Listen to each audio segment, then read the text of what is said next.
આ તરફ સુરેન્દ્રનગર જિલ્લામાં હવામાન વિભાગે આગામી 2 દિવસની અંદર ભારે પવન સાથે કમોસમી વરસાદ વરસે તેવી આગાહી વ્યક્ત કરી છે અને આગાહીના પગલે જિલ્લા વહીવટીતંત્ર દ્વારા ખેડૂતોને સાવચેતી રાખવા ઉપરાંત પોતાના પાકોની સુરક્ષા માટે તાકીદ કરવામાં આવી છે। ખાસ કરી તલ, બાજરી અને શાકભાજી જેવા તૈયાર થયેલા પાકોને સલામત સ્થળે ખસેડવા અને માર્કેટિંગ યાર્ડની અંદર ખુલ્લામાં પડેલા ઉત્પાદિત માલને સુરક્ષિત રાખવા માટે સૂચના અપાઈ છે।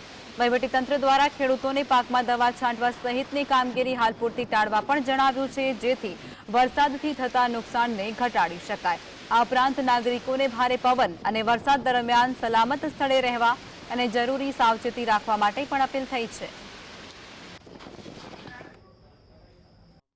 3 દિવસમાં 27, 28, 29 તારીખથી મધ્યમથી હળવા ગાજવીજ સાથે વરસાદની આગાહી છે। એ માટે ખેડૂતોએ પોતાનો પાક સલામત સ્થળે ખસેડી દેવો તથા લોકોએ વીજળીના અન્ય પ્રશ્નો બનતા હોય તો સાવચેતીપૂર્વક નીકળવું।